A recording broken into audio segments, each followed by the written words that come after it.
नमस्कार साथियों, बीपीएससी बिहार के इस यूट्यूब चैनल में आपका स्वागत है।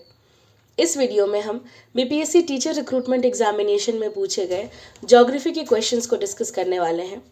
ये क्वेश्चंस क्लास 9, 10 और 11, 12 के लिए जो टीचर रिक्रूटमेंट एग्जाम हुआ था उसमें पूछे गए ज्योग्राफी के क्वेश्चंस से रिलेटेड होने वाली है। ज्योग्राफी की पूरी सीरीज़ हम लेकर के आए हैं। पार्ट 1, पार्ट 2 ऑलरेडी अपलोडेड है।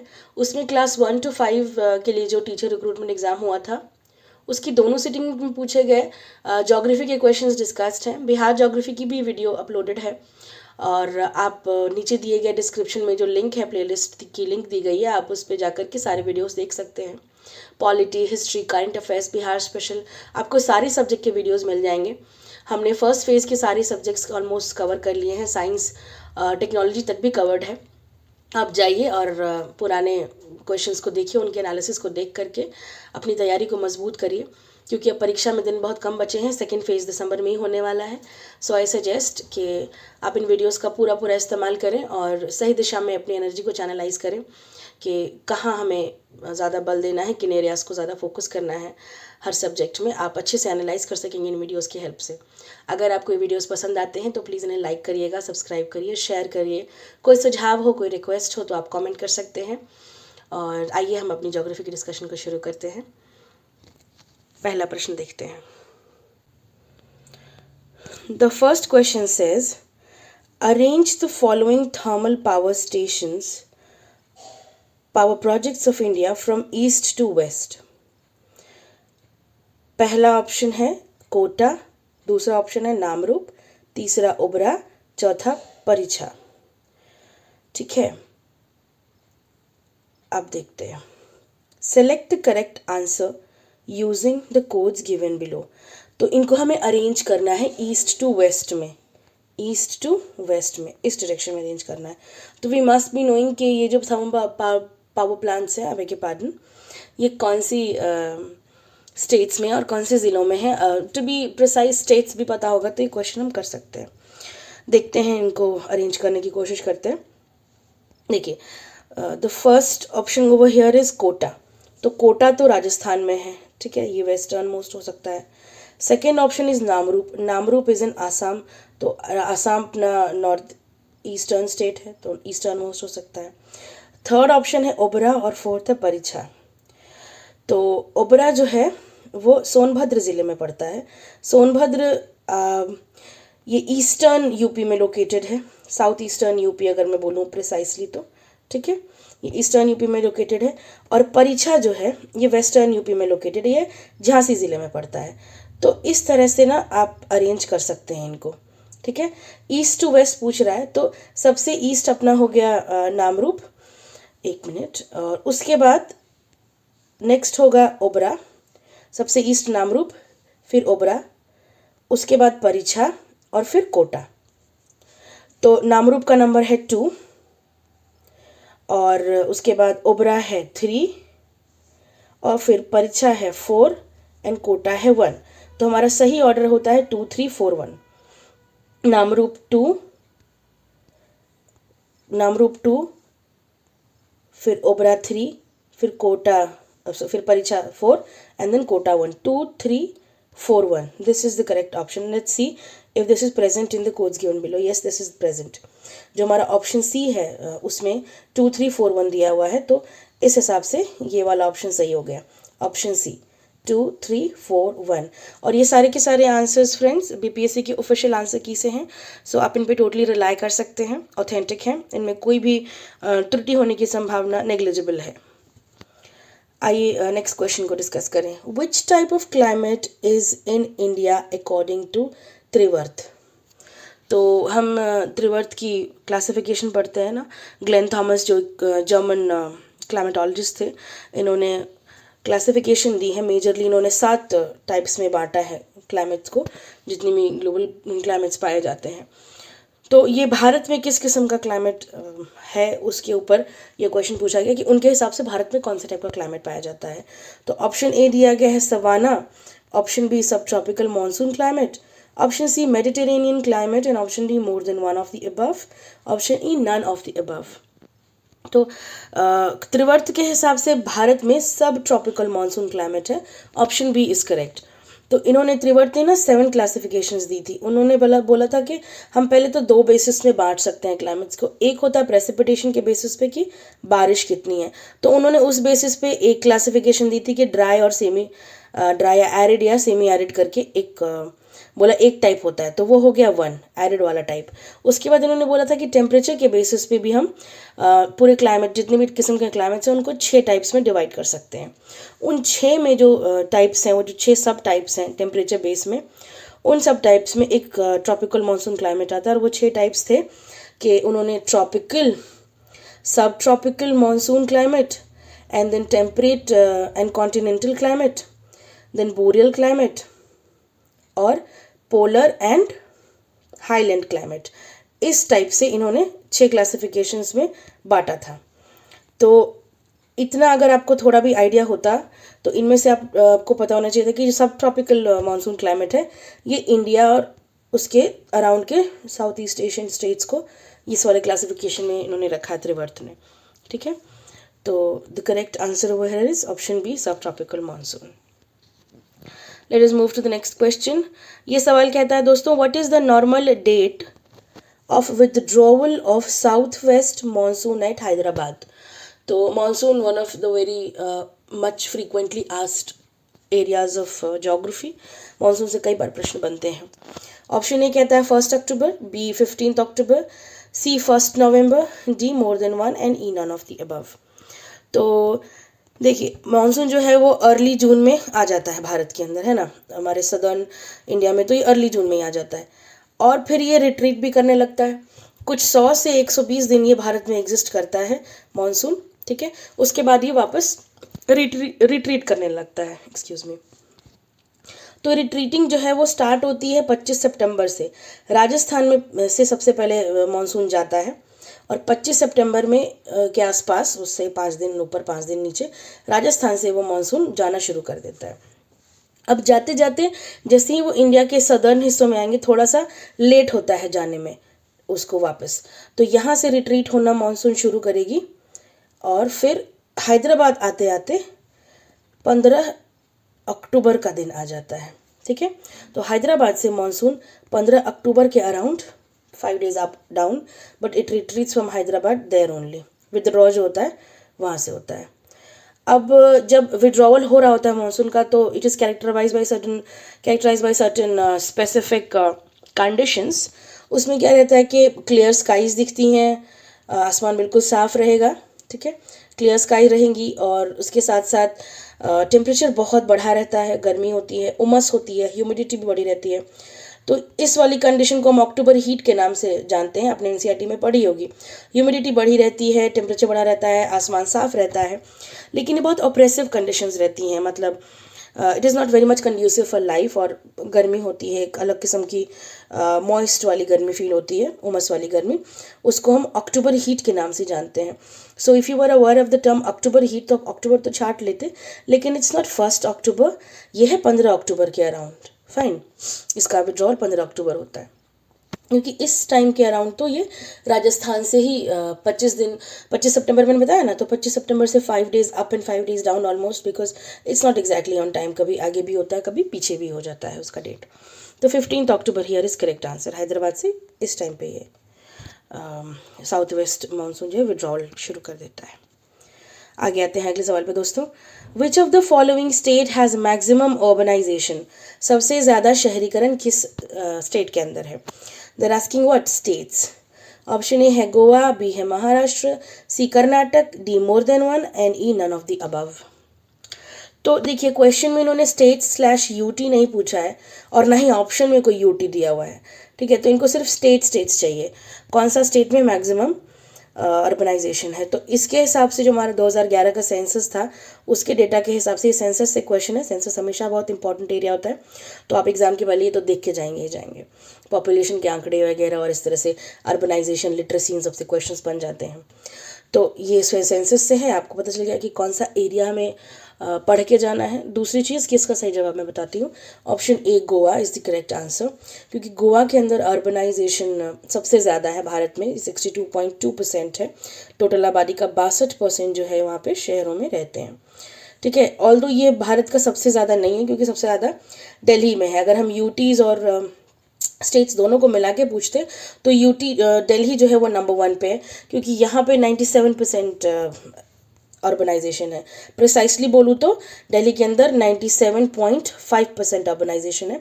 उसके बाद आता है चंडीगढ़, जहाँ पे 97.25% अर्बनाइजेशन है। तो ये हैं टॉप यूटीज़ में अगर देखा जाए तो। बट अदरवाइज सिर्फ स्टेट पूछता है, आप गोवा हंस के अपना बिना किसी डर के इसको आप टिक कर सकते हैं। जब तक नेक्स्ट सेंसस नहीं आता, नए आंकड़े नहीं आते, तब तक तो यही डेटा है। आगे बढ़ते हैं क्वेश्चन नंबर 29 की तरफ। क्वेश्चन नंबर 29 पूछता है कि Malnad region is associated with which of the following plateaus of India. Malnad region कौन से प्लेटियर से एसोसिएटेड है? पहला ऑप्शन है कर्नाटक प्लेट, माफ करिएगा, तेलंगाना प्लेटो। दूसरा ऑप्शन है महाराष्ट्र प्लेटो। सी ऑप्शन है Karnataka plateau. And D option is more than one of the above. And E is none of the above. तो मलनाड अगर आपको पता है, ये वेस्टर्न घाट्स में पाया जाता है। ठीक है, वेस्टर्न घाट्स में मलनाड एरिया हमको मिलता है। और वेस्टर्न घाट्स तो महाराष्ट्र और कर्नाटका सब में एक्सटेंड करते हैं। तो प्रिसाइसली ये कर्नाटका में मलनाड नाम दिया गया है, जो कोस्टल रीजन है वहाँ पर ये मलनाड रीजन होते हैं। यहाँ पे बहुत हाई बायोडाइवर्सिटी है, इसलिए इसको वर्ल्ड हेरिटेज साइट घोषित किया गया है। बायोडाइवर्सिटी बहुत हाई होने की वजह से ये बायोडाइवर्सिटी हॉटस्पॉट है और ये वर्ल्ड हेरिटेज साइट यूनेस्को के द्वारा डिक्लेयर किया गया है। साथ ही साथ जो बाबा बुदान हिल्स हैं, अगर आपने पढ़ा होगा कि कॉफ़ी प्लांटेशन के लिए सबसे फेमस भारत के अंदर बाबा बुदान हिल्स है, वो हिल्स भी इसी मलनाड रीजन में पाए जाते हैं। कर्नाटका में मलनाड रीजन में पाए जाते हैं। तो एक ये भी फैक्ट याद रखिएगा कि अगर बाबा बुदान हिल्स से क्वेश्चन आता है, these are famous for their organic coffee plantation. Karnataka Malnad region is correct, western Ghats में पाया जाता है। आइए अगले सवाल की तरफ चलते हैं। South peninsular upland is a part of. तो ये हमारा इंडिया है, मेनलैंड। इसका जो ये वाला हिस्सा है, इसको हम सदर्न पेनिनसुला बोलते हैं। ठीक है, they're asking southern peninsula upland, ये किस चीज़ का पार्ट है? ऑप्शन ए है Gondwana land, B Laurasia land, C Antarctica continent, D more than one of the above, E none of the above. तो they are asking about the evolution. जब हमारा अर्थ अभी प्रेजेंट फॉर्म में नहीं था, वो इवॉल्व हो रहा था, तो कौन से लैंड का हिस्सा था? अराउंड पर्मियन पीरियड में 225 मिलियन ईयर्स पहले, अगर हम देखें आज से पीछे जाएं तो 225 मिलियन ईयर्स अगो जब पर्मियन पीरियड था, उस टाइम पे जो हमारी अर्थ थी वो एक ही बड़े से लैंड मास में का हिस्सा थी। मतलब जितनी भी हमारी कॉन्टिनेंट्स थे वो सारे एक ही जगह थे। ये एक बड़ा सा लैंड का ये अपलैंड का हिस्सा था। इसका नाम था पैंजिया। ठीक है, let me just do it on a clear map again. तो I am talking about 225 million years ago. Okay, एक बड़ा सा अपलैंड था, इसको हम पैंजिया कहते थे। और वी ऑल नो कि इसके बाद हमने रिसर्च के थ्रू जाना कि हमारा जो अर्थ है वो प्लेट टेक्टोनिक्स पे मूव करता है। हमारी जो कॉन्टिनेंट्स हैं वो फ्लोट कर रही हैं, साथ बड़ी बड़ी प्लेट्स हैं, then there are small plates and major and minor plates. वो प्लेट्स जो है वो मैग्मा के ऊपर, एटमॉस्फेयर के ऊपर मूव कर रही हैं, और उनके मूवमेंट से प्रेजेंट हमारा जो अर्थ का फॉर्म है, कॉन्टिनेंट्स की पोजिशन है, वो आई है। तो ये जो पैंजिया लैंड था, सारे के सारे जो अपलैंड्स थे वो एक जगह थे। There was part of one big land mass. Later with the passage of time and the plate tectonics movement, what happened that कि ये पैंजिया जो है वो डिवाइड होकर के, माफ़ करिएगा, ये पैंजिया जो है, एक जो लैंड मास था वो डिवाइड होकर के दो हिस्सों में बट गया। तो जो अपर वाला हिस्सा था उसको हम कहते हैं लॉरेशिया, और जो नीचे वाला हिस्सा था, सदर्न हिस्सा था, उसको कहते हैं गोंडवाना। तो इंडिया जो है ना वो गोंडवाना लैंडमास का हिस्सा थी। इस गोंडवाना लैंडमास में मेजरली आज के अफ्रीका, इंडिया, ऑस्ट्रेलिया ये सब थे। और बीच में ना बड़ा सा समंदर था जिसका नाम था टेथिस सी। ये टेथिस सी इन दोनों लैंडमास को सेपरेट करता था। ठीक है, ये मैं स्टोरी बता रही हूँ of somewhere around 200 million years अगो। ठीक है, 200 मिलियन साल पहले की बात है। ऐसा लैंडमास हुआ, दो पार्ट्स में डिवाइड हो गया, लॉरेंशिया और गोंडवाना में। तो they are asking the question कि भारत किसका हिस्सा था, तो भारत इस वाले का हिस्सा था जो नीचे है ये गोंडवाना लैंडमास का। तो correct option over here is A, Gondwana land. Fine. Laurentia land का हिस्सा थे आज के Europe, China and these parts were. And further we will study geography के लेसन्स अगर आगे आएंगे तो मैं उसमें बताऊंगी कि कैसे हिमालयाज़ की फॉर्मेशन होती है and how we get the modern Gangetic plain. But जो हमारा सदर्न इंडिया है, सदर्न पेनिनसुला है, ये बहुत पुराना लैंडमास है, पर्मियन पीरियड के टाइम का। ठीक है, एज इट इज़ कंजर्व्ड है। Let's move to the next question friends.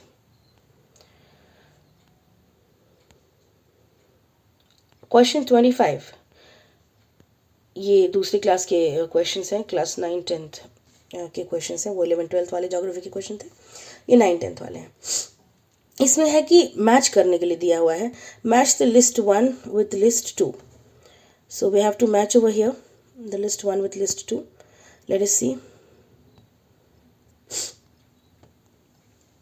A 4, B kankar, C ख्याल, डी मांड। और इस तरफ Punjab plains, number 1 number 2 delta, number 3 Bengal और 4 कोस्टल प्लेन दिए हुए हैं।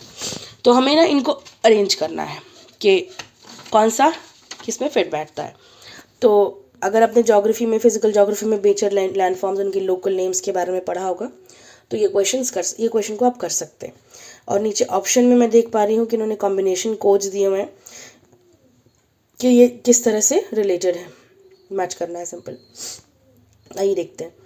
तो ये जो 4 है ये डेल्टाइक रीजन्स में पाया जाता है। एक्चुअली ये सैंड बार्स होते हैं जब नदियाँ बहती हैं और वो बहकर आकर फाइनली सीज में और ओशंस में ड्रेन करती हैं, तो वहाँ पे वो डेल्टा बनाती हैं। सारी नदियाँ नहीं, कुछ एस्चुरीज बनाती हैं, कुछ डेल्टा बनाती हैं। लेकिन हमारे भारत में जो गंगा रिवर है, ब्रह्मपुत्र रिवर है, ये डेल्टास बनाती हैं। तो जब डेल्टास बनाती हैं वहाँ पे सैंड बार्स बन जाते हैं at the point of flow at the point where they flow into the oceans and the sea। तो बे ऑफ बंगाल में जब नदियाँ बह रही हैं उस जगह पर कोस्टल इलाकों पे, डेल्टा के इलाकों पे सैंड बार्स बनाती हैं। सैंड बार्स क्या होते हैं कि वो रेत के टीले होते हैं जो बनते हैं, फिर इरोड होते हैं, वो मिट भी जाते हैं और फिर से डेवलप होते हैं। So they are prone to this process कि वो बिल्कुल कभी कभी गायब हो जाएंगे, कभी कभी सबमर्ज हो जाएंगे, कभी कभी डिसअपियर हो जाएंगे, कभी कभी नए बन के आ जाते हैं, depending upon the flow of the river. ठीक है, तो ये जो फीचर है ना ये डेल्टाइक लैंड का है, डेल्टा में पाया जाता है। उसके बाद दूसरा है कंकर। कंकर जो है वो भंगर मिट्टी में पाया जाता है। भंगर है ओल्डर अलूवियम। जब आप अलूवियल सॉइल पढ़ते हैं तो उसमें हम न्यूअर अलूवियम, ओल्डर अलूवियम पढ़ते हैं ना, तो ओल्डर अलूवियम को भंगर कहते हैं। और उसका बेसिक फीचर है कि उसमें कंकर प्रेजेंट होते हैं, जो हम नॉर्मल भाषा में छोटे से कैल्शियम कार्बोनेट के वो जो कैल्केरियस डिपॉजिट्स देखते हैं, पेबल्स छोटे छोटे जो हो गए, उन्हीं को कंकर बोला जाता है। ठीक है, ये इनकी प्रेजेंस से जो ये सॉइल है इसकी फर्टिलिटी घट जाती है। कंकड़ होने से सॉइल की जो फर्टिलिटी है कम होती है और then it is not that conducive for agriculture, it drops the fertility. एक ये चीज़ पता होना चाहिए आपको। और दूसरा कि बंगर का हिस्सा है जो कि ओल्डर अलूवियम है। न्यूअर अलूवियम को हम खादर कहते हैं, वो बहुत ज़्यादा फर्टाइल होती है। फिर आते हैं नेक्स्ट ऑप्शन पे, ऑप्शन सी है कयाल। तो कयाल जो है ये कोस्टल प्लेन्स में पाए जाते हैं। कोस्टल प्लेन एज इन ये बैक वाटर्स हैं। कयाल, आपने वेम्बनाड लेक का नाम सुना होगा, केरला के अंदर है ये वेम्बनाड लेक, जो एक ये कयाल ही है। एक्चुअली जो समंदर होते हैं उनके आसपास के लैंड्स में कई बार समंदर का वाटर इनलेट्स बना लेता है और वो छोटे छोटे ऐसे पैसेजेस बना करके अंदर पानी डिपॉजिट हो जाता है और उस डिपॉजिटेड पानी को लेक कह सकते हैं या बैक वाटर्स कह सकते हैं। इसमें समंदर का खारा पानी होता है और वो एक्चुअली समंदर का हिस्सा नहीं होते हैं, बट समंदर का ही पानी उसमें। तो एग्जाम्पल के तौर पे ये, जैसे कि ये ओशन है हमारा पूरा, और ये ओशन का वाटर यहाँ पर आकर इनंडेशन कर चुका है, इस एरिया में इनंडेशन कर चुका है। तो ये जो है ये कयाल्स हैं। ये केरला का बहुत फेमस फीचर है। केरला में बहुत सारे आपको लेक्स मिलेंगे इस तरह के, ठीक है। वेम्बनाथ लेक एक फेमस एग्जाम्पल है इसका। ये कोस्टल प्लेन्स में पाए जाते हैं और यहाँ पे सी वाटर होता है। इनमें कुटनट फार्मिंग फेमस है। Rice cultivation, under water rice cultivation in areas में पाई जाती है, कुटनट फार्मिंग। तो कुछ टर्म्स जिनसे आगे आपको क्वेश्चन पूछ सकते हैं, अगर उन्होंने इन ऑप्शंस को पूछा है तो मैं उनको यहाँ पे बताए जा रही हूँ आपको। बैक वाटर्स से क्वेश्चन आ सकता है आगे की। इन कायाल्स को ही बैक वाटर्स बोलते हैं। इनके अंदर खारा पानी होता है, सलाइन वाटर होता है, समंदर वाला पानी होता है, ठीक है। और एग्जाम्पल तो मैंने दे दिया वेम्बनाथ लेक का, और भी बहुत सारे लेक्स हैं उसी एरिया में। तो ऑप्शन 4 है अपना मांड, डी के अंदर जो है। और मांड जो है ये पंजाब प्लेन के अंदर लोकल नेम दिया गया है खादर सॉइल का। जो हमारा खादर सॉइल है, जो मैंने बताया कि न्यू और अलूवियम होता है, खादर सॉइल को लोकली पंजाब प्लेन में मांड कहते हैं। इसके और भी नए नाम हैं, कई जगह मांड कहते हैं, कहीं पे बेट कहते हैं, कहीं पे टिल्ला कहते हैं, कहीं पे चंगर कहते हैं। तो ये अलग अलग नाम दिए गए हैं। आप फिजिकल ज्योग्राफी में एनसीईआरटी में ये पढ़ने को आपको ये सब मिल जाएगा। आप एक बार देखिएगा उन चैप्टर्स को, उसके बाद ये क्वेश्चंस मुश्किल नहीं रहेंगे। If you know it it's well and good, otherwise you should go and read physical geography, the land forms and जो इरोजनल और डिपोजिशनल लैंड फॉर्म्स हैं, ये वाला चैप्टर ज़रा ध्यान से देख लीजिएगा, ठीक है। तो हमने यहाँ पे अरेंज कर लिया था इनको कि 4 जो है वो डेल्टा, कंकर बांगर, कायल कोस्टल प्लेन और मांड Punjab delta. So we have this as A2, B3, C4 and D1. Let us see if this combination is there. A2, B3, C4, D1. Yes, option B has this. So the correct option over here is option B. Let's move ahead. अगला सवाल देखते हैं दोस्तों। अगला सवाल है कि which of the following tributaries does not join Brahmaputra river from north? तो रिवर्स हमेशा से इंपॉर्टेंट रहे हैं, स्टेट पीसीएस हो, यूपीएससी हो, टीचर रिक्रूटमेंट एग्जाम्स हो, एसएससी हो, हर एग्जाम के अंदर reverse, mountains, hills, one of the most important areas. तो यहाँ ब्रह्मपुत्र रिवर से क्वेश्चन पूछा हुआ है। अब हम सबको पता है कि ब्रह्मपुत्र नदी जो है वो तिब्बत से होकर के निकलती है यारलुंग सांगपो के नाम से, और भारत के अरुणाचल प्रदेश प्रांत में एंटर करती है, ठीक है। और एंटर करने के बाद अरुणाचल, आसाम होकर के ये बांग्लादेश जाती है, और बांग्लादेश से बे ऑफ बंगाल में जाके मर्ज हो जाती है, ठीक है। नीचे वो समंदर में जाके मिल जाती है। लेकिन जब तक ये नदी भारत के अंदर रहती है तो बहुत सारी ट्रिब्यूटरीज इसको आकर के ज्वाइन करती हैं। उन ट्रिब्यूटरी से क्वेश्चन पूछा गया कि इनमें से कौन सी ट्रिब्यूटरी नॉर्थ से ज्वाइन नहीं करती है, तो does not join from north. तो पहले हमको मेजरली पता होना चाहिए कि नॉर्थ बैंक ट्रिब्यूटरीज हैं कौन कौन सी। मेजर ट्रिब्यूटरीज जो हैं वो है नॉर्थ बैंक से सुबनसिरी, कामेंग, मनास, रायदक, जलधर, बेलसिरी। और साउथ बैंक से हैं मोस्टली दिहांग, दिबांग, लोहित, धानसिरी, कोपिली। ये सारे नाम आपको पता होने चाहिए। इस तरह से नदियाँ आकर के इसको ज्वाइन करती हैं ब्रह्मपुत्र को, और फाइनली बांग्लादेश में जाती है ये, और वहाँ जाकर के इसका नाम बदल जाता है। ये बांग्लादेश में जाकर के जमुना कहलाती है, और फिर ये गंगा से मिल करके फाइनली बे ऑफ बंगाल में फ्लो हो जाती है। गंगा हमारी भारत के ईस्टर्न स्टेट्स से होती हुई आती हैं और बांग्लादेश में इनसे मिलती हैं। इसमें तीस्ता नदी भी मिलती है नॉर्थ से। तो गंगा को बांग्लादेश के अंदर आपको पता होना चाहिए कि पद्मा कहते हैं, और जमुना कहते हैं ब्रह्मपुत्र को। पद्मा और जमुना ये दोनों मिलकर के फिर जो तीसरी रिवर बनाती है उसको मेघना कहते हैं, और मेघना के नाम से वो नदी जाकर बे ऑफ बंगाल में ड्रेन हो जाती है।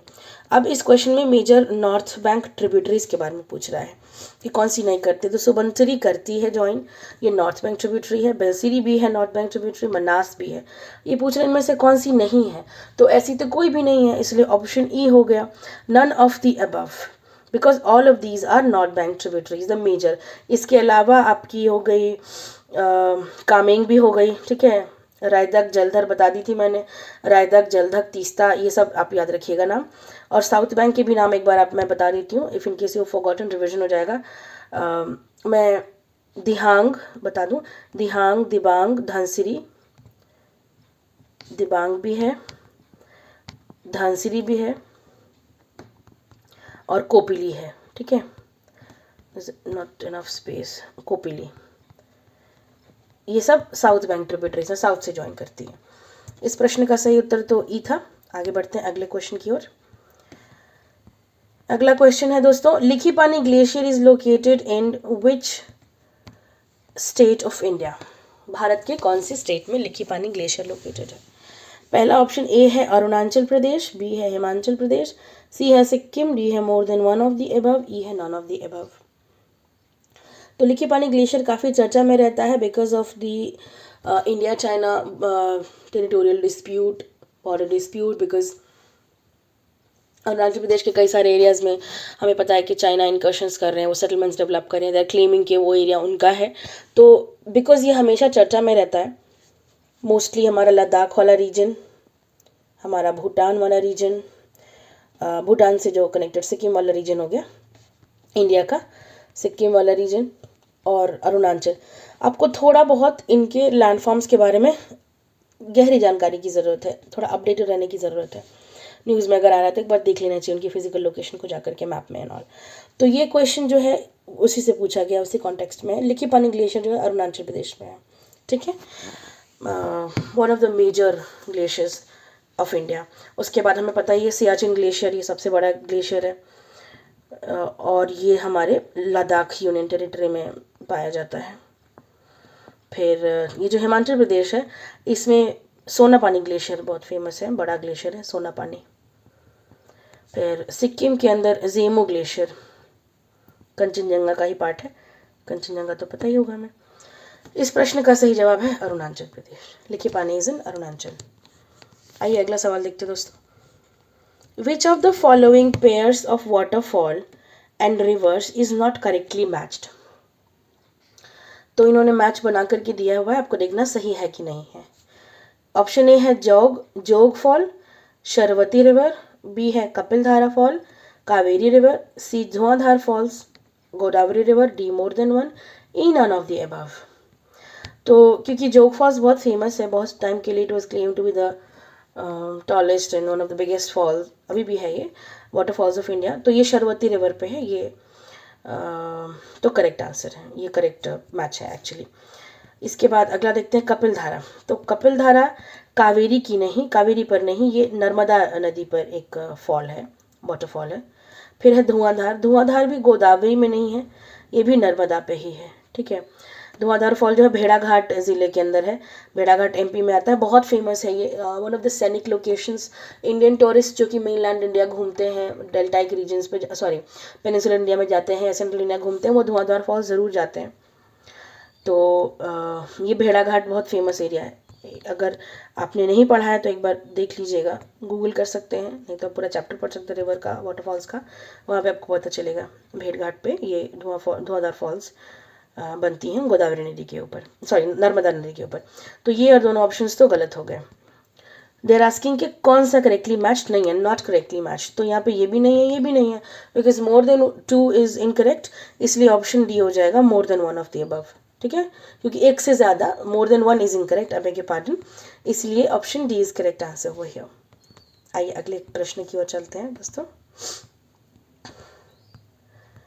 और हाँ, इसी बीच में बता दूं कि इन क्वेश्चन पेपर्स में जो बिहार ज्योग्राफी के क्वेश्चन पूछे गए थे उसकी सेपरेट वीडियो बनाई हुई है, उसका भी नाम SCBPSC TRE questions of Bihar geography करके आपको मिल जाएगा वीडियो, उसकी भी लिंक है।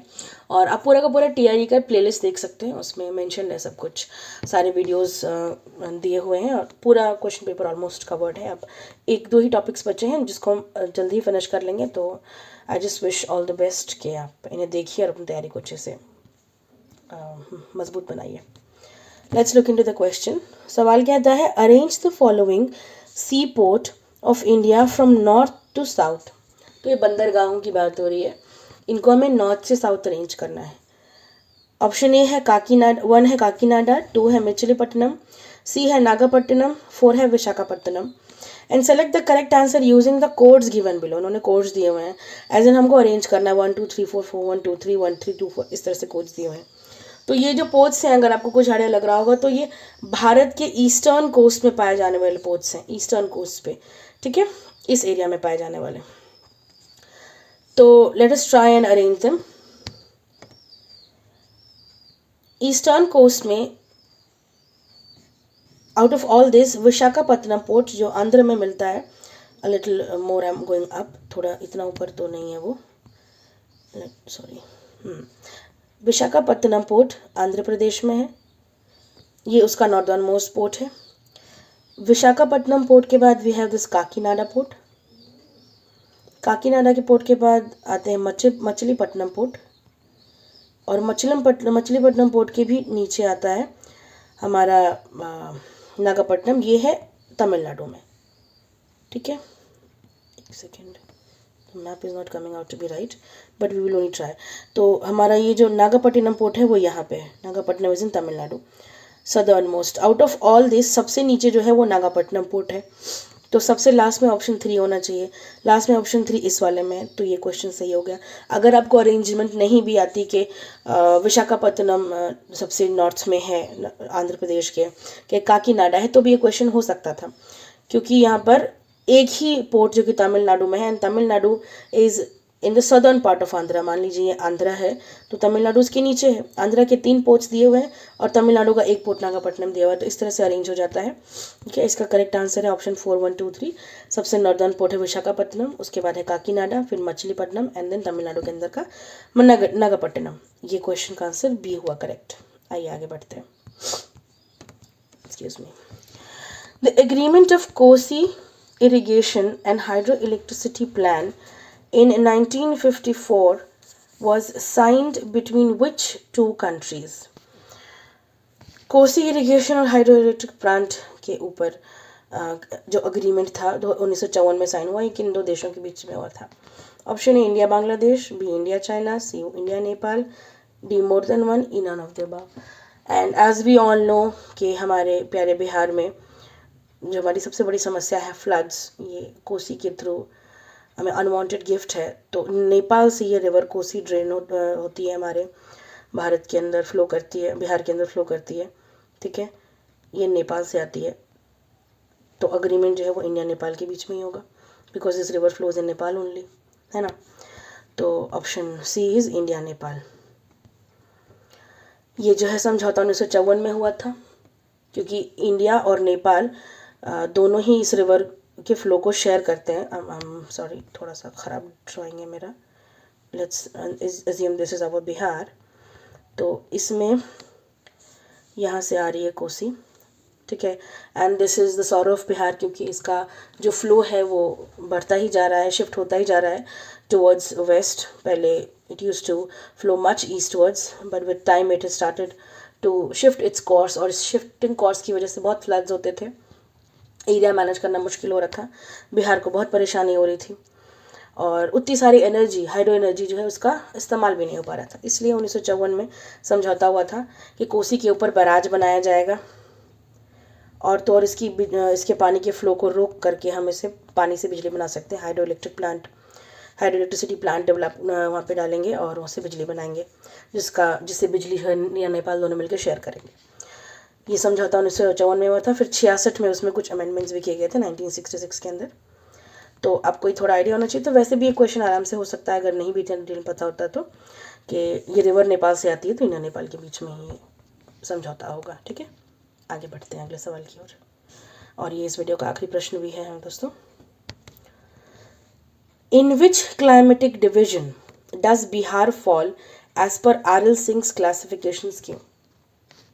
आर.एल. सिंह की क्लासिफिकेशन स्कीम के हिसाब से बिहार कौन से क्लाइमेटिक डिविजन में फॉल करता है?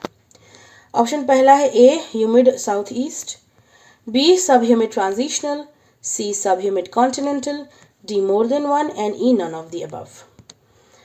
तो बिहार को आर.एल. सिंह ने सब ह्यूमिड ट्रांजिशनल में डाला था, क्योंकि सब ह्यूमिड ट्रांजिशनल के अंदर जो है वो जो फीचर्स दिए हैं उन्होंने वो मैच करते हैं वहाँ के क्लाइमेटिक कंडीशन से। जैसे कि जनवरी में 9 से 24 डिग्री सेल्सियस के आसपास का तापमान होना, वही जून जुलाई के अंदर 24 से 41 डिग्री सेल्सियस का तापमान होना, रेनफॉल 100 से 200 mm के बीच में होना, ठीक है, सॉरी cm के बीच में होना। उसके बाद हम आगे बढ़ते हैं कि इसमें और कौन से स्टेट्स को इंक्लूड किया गया है, क्योंकि अगर इस तरह से क्वेश्चन पूछा गया है तो और भी डिटेल में आ सकता है आईआरएस क्लासिफिकेशन से। तो मोस्टली उत्तर प्रदेश, बिहार और नॉर्थ ईस्ट झारखंड जो है, north east Jharkhand, not entire Jharkhand, north east Jharkhand, ये वाला एरिया जो है सब ह्यूमिड ट्रांजिशनल में आता है। तो ये आपको आइडिया होना चाहिए कि आरएल सिंह की क्लासिफिकेशन में बिहार सब ह्यूमिड ट्रांजिशनल में आता है। That's the correct answer.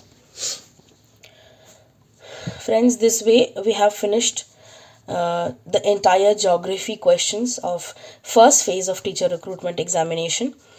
जितने भी प्रश्न बिहार ज्योग्राफी के प्रश्न, national geography, world geography, physical geography, all have been covered and in total we have 4 videos, ठीक है।